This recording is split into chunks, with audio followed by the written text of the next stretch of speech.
Colorectal cancer is rising in young adults. Because of that, the recommended guidelines on when you should get screened have changed, but not everyone knows that.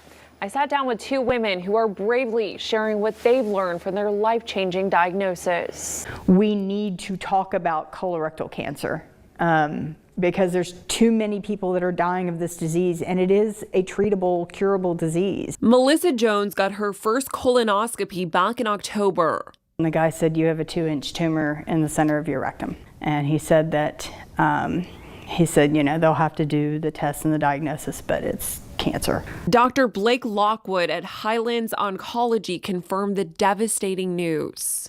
Screening is so important because by the time people develop symptoms, oftentimes it's later in the disease course. I found out that it was stage 4 because it had moved into my lungs. Colorectal cancer is the third most common type of cancer in both men and women. And according to doctors, 45 is the new 50 when it comes to regular screenings. And that's if you have an average risk. I thought I was being proactive, getting it a year early because previously it had been age 50. Melissa learned her diagnosis less than a month after her 49th birthday. So what we know is that the incidence of colon cancer in younger patients is going up. Get this, Ariel Perry is only 37 and has no family history.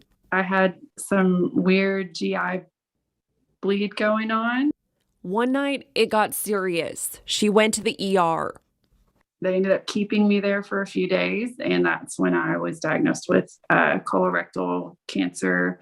They haven't ever given it like a definite stage. They've just said probably stage 3-ish, 4-ish. New data shows people born around 1990 have twice the risk of colon cancer and 4 times the risk of rectal cancer than those born around 1950. There are things that we know increase the risk of colon cancer, such as the diets high in red meat and processed foods, smoking, obesity, factors, alcohol, low vitamin D. So there's factors that we can control to help reduce our risk, but there's nothing we can do to help make our risk zero.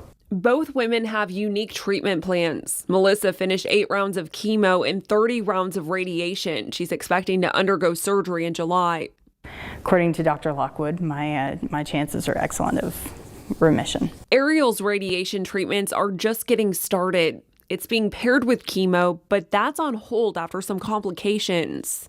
I ended up with sepsis, and so I was back in the hospital for 9 days while they tried to get that under control. As a teacher and mother of 4, she rarely took time to listen to her body until now. No matter how embarrassing or weird or gross you feel like your symptoms might be, go to the doctor. For both Melissa and Ariel, having a support system is everything. There are people following the journey I've never met in my life, and they're, saying, "Hey, I'm praying for you," and it's amazing. Ringing the bell into my chemotherapy. I have been really lucky that I've had an amazing support network behind me. Sorry, getting emotional. But that does help. That helps a lot.